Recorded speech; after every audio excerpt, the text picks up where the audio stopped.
Okay, so here's another question where we have to find the area between two curves. So we'll find the area bounded between y is equal to negative x squared plus 4 and 2x squared minus 8. So obviously I didn't actually give you the graphs this time, so we have to graph these ourselves.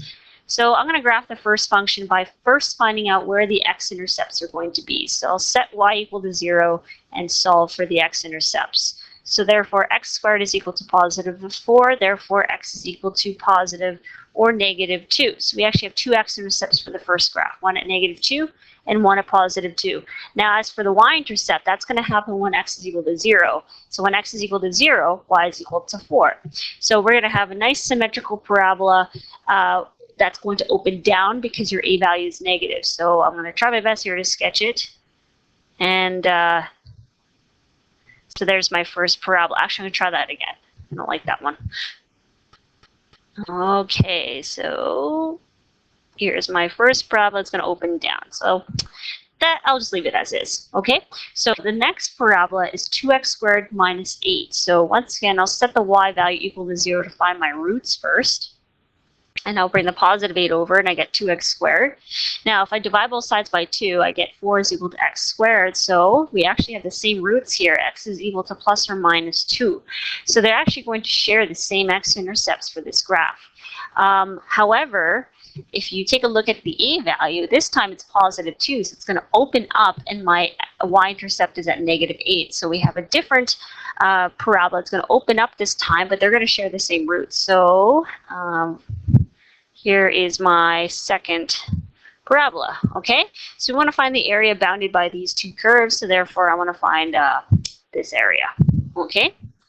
So we have to decide here, what type of rectangles are we going to use here? Are we going to use the horizontal or vertical rectangles? And once again, I'm going to use vertical rectangles because when I draw a vertical rectangle within this area, notice that your top curve will always be the red graph, and your bottom curve will always be the green graph. So at all times, this will always be your top curve. So once again, the top curve was y is equal to negative x squared plus 4.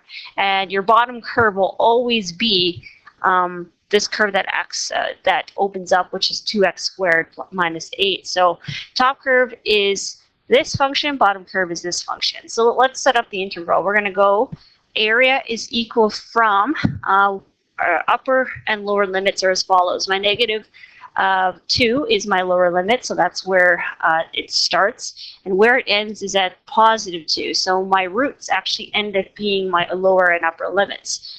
And then top curve is going to be the red graph, which is negative x squared plus 4. And then I'm going to subtract the lower graph, which is 2x squared minus 8. And we're integrating with respect because we're using the vertical rectangle representation here. So before I integrate, I'm going to go ahead and simplify all of this. So I get negative x squared plus 4 minus 2x squared plus 8. And then we also have some like terms we can bring together. So my like terms are negative x squared minus 2x squared, which gives you negative 3x squared. And then 4 plus 8 will give you positive 12. So this is what I have left.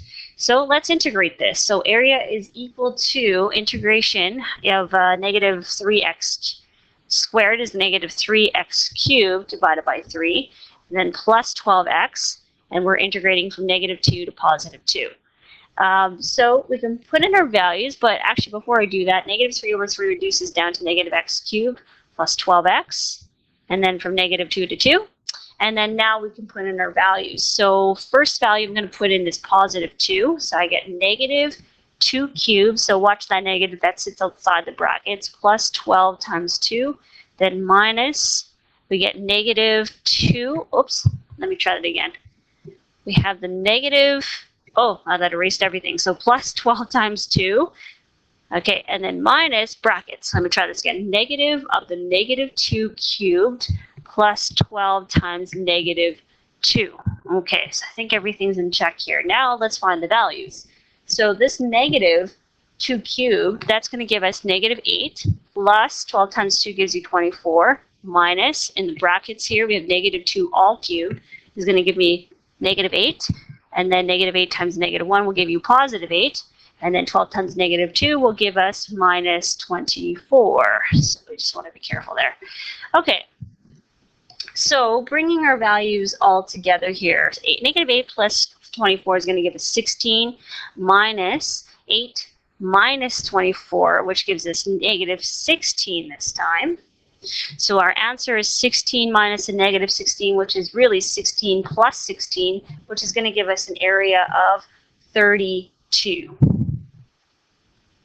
So that right there is the area between the two curves, 32.